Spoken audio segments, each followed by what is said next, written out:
Sorry guys, sorry for the thing. So we'll just continue the where we left. I think we saw all those things, and we were seeing about the notations here. Fine. So we saw the decision node and merge node. So we left on the node called as a fork node. Okay. So we here where we use this fork node is when we want to split behavior. If we have some activity split, then I'll be using this fork node. If you want to join the splitted activities, I'll be using a join node. It's very simple. So we have to represent in a very a dark bar. Either it's a horizontal bar or a vertical bar. Next one, how do you represent this swim lane? You can see here, how do you represent it? I'm using a partition, one partition. You can have n number of partitions, okay? So what and all I feel, what and all activities I can group it, I can just put in inside this partitions, okay? Either I can use a horizontal or I can use a vertical, fine? In this example, I'm using a different one, like an horizontal one, but you can see in this notation, you can also use in a vertical way. So these are the major notations used for drawing an activity diagram. So next we'll go for an simple example here. The example I had taken here is going to be customer service. Okay, so find what and all activities or actions when we get a call in the customer service. So what happens there? That is what is drawn here. So I'm not going to tell you the flow. You can see the flow is very simple. So once I receive a call, I'm just splitting the activity flow into two things. So I'm using a fork here. So the first dot states me the initial state. Okay, I'm using all the rounded or a oval shape for representing the action, and I'm using a bar here. It's a vertical bar. This represents the fork. Okay, so once I'm getting a receiving call action, so I'm just splitting this action into two things. One is I have to determine the type of my call is going to be another action, or I have to make a log of the call. I have to just specify and write the who is going to call. Fine. So again, I'm using a diamond, a decision here. Okay, you can see I'm using a condition for decision. So what action can be performed? Whether it's going to be already um, I can transfer this into a salesperson, or I can transfer to a help desk. Okay, then I'm just giving a merge node. Okay, after merging, I'm having two of outflows, two inflows for this particular join. Actually, this join is going to combine this two concurrent or I can say two parallel flows into a single flow, and I'm going to give an action called as closed call. Fine. This is what you're going to draw like this. Okay, so somewhat like your flow chart, but we'll be having so many extra features like fork, node, merge, and all here for drawing an activity diagram. Fine. So if you see an example, don't worry, just I want to tell what and all these things actually, what is an action, how to represent start. Fine. So this is the way we'll be drawing our activity diagram. So we'll take a simple example. So my example is like a modeling a word processor. Fine. So here, this modeling the word process nothing but so once you open the Word document, what and all we are trying to do. So we have so many actions are there. Okay. So now for this particular scenario, we're going to draw an activity diagram. That is what this tells about you. Fine. So we will see this now. So I'm just describing everything in a point. So what and all should be done. So once I have to open the word processor. Okay. Then what I will do first, I'll go for creating a file. Then I will serve a file inside and directory. Then I'll type something. So if I need, I'll go and get the graphics. If I need something, I'll just put an image inside this word processing thing. So these are the actions for me. Fine. So we'll for the activity modeling a word processor. Fine. So it's a very simple diagram I have taken. You can see I'm not using a fork or a node, a join node here. I'm just using only a decision here. Fine. So you can see my initial state is this. I'll take a pen. So you can see this is what my initial my starting state. Okay, then I'm using plenty of actions based upon the scenario, like opening a word processor, create a file, save a file, type a document. Okay, after typing a document, I'm having a decision here. If I need some graphics package, I can just embed this into the document. If not, I can use the some if you want some table, I can just embed inside the document. If I don't need anything, just save the file, print the hard copy, and exit from this software. Fine. So this is a simple diagram. Fine. It's very simple. Just looks like your flowchart. Okay, because I'm not using any fork or join node here. You don't have any parallel activities here. It's going to be a sequence of activities here. Fine. So next we have an example like process order. Fine. So how do you draw an activity diagram for process order? That is what our next example. Here I'm giving a problem description. Fine. So you can see the first line of my problem description.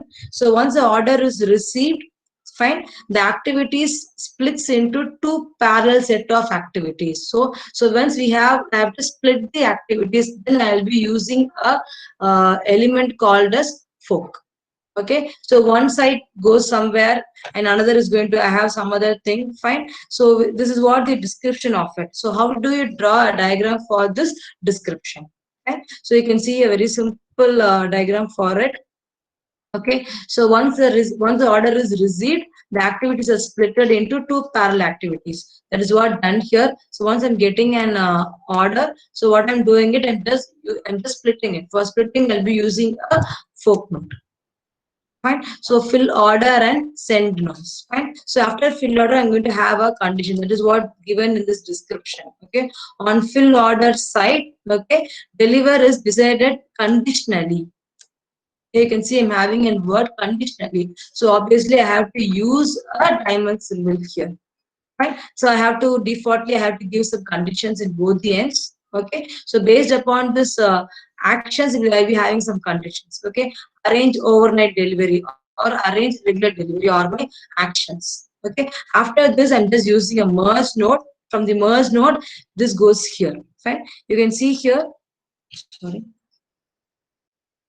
Depending on the condition, either it goes to the overnight delivery or a regular delivery. Okay. Finally, the parallel activities are combined to close the order. So if you want to combine all the parallel activities into one thing, I'll be using a join node. That is what used here. This is going to be the join node for us.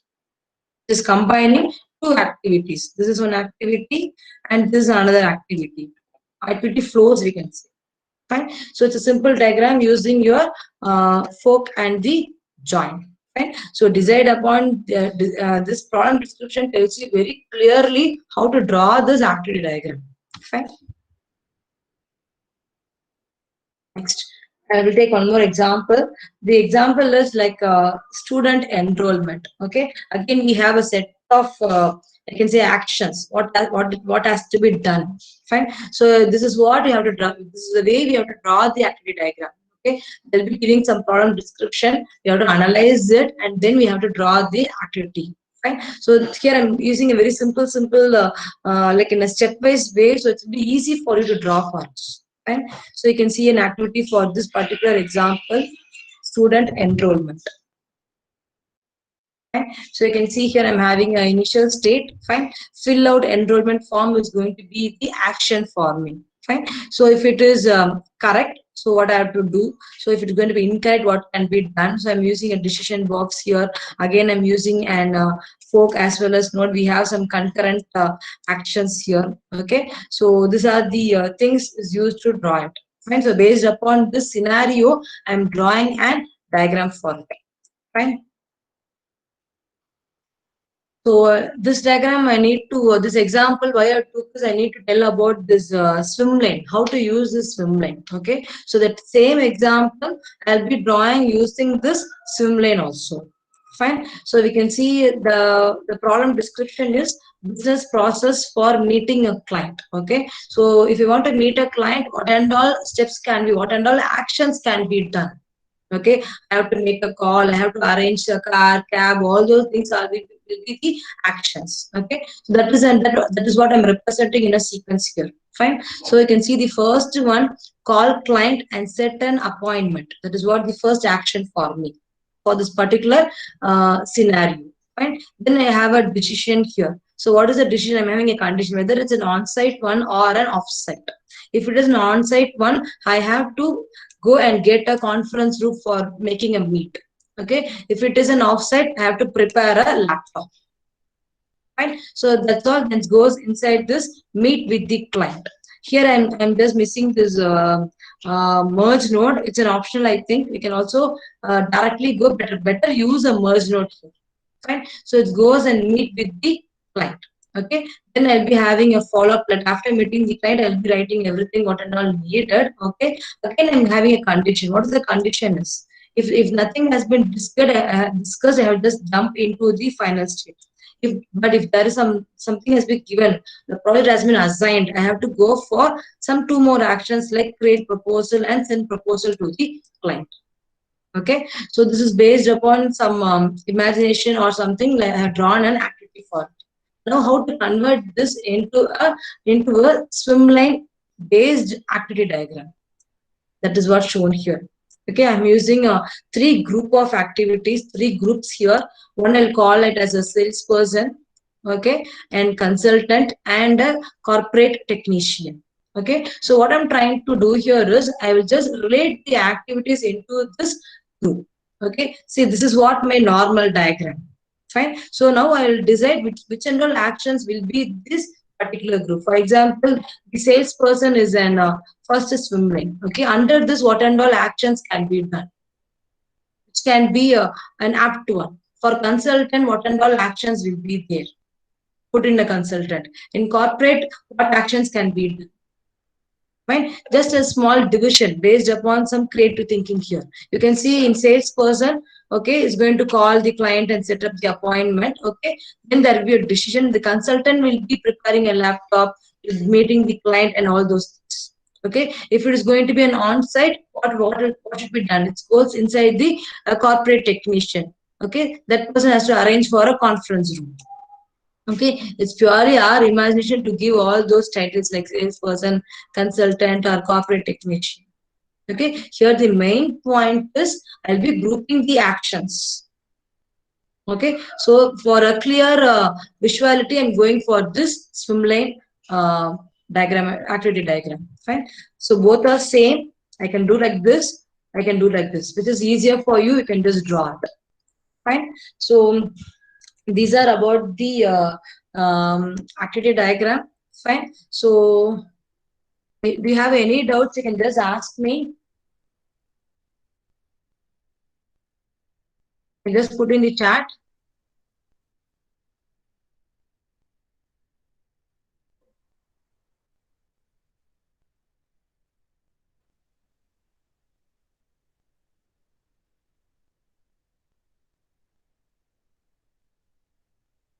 Any doubts, students? I'm just that's it. It's over. The PPT is over.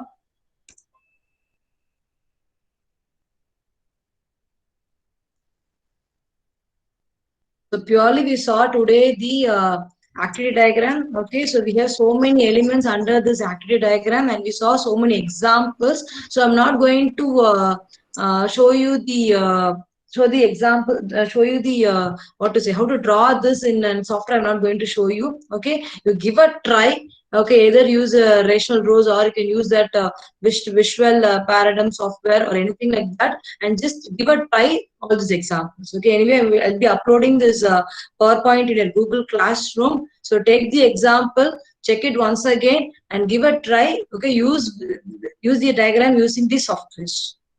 Fine. So that's all. So if you have doubts, you can just put in the chat. If everything is clear, you can also just put in the chat.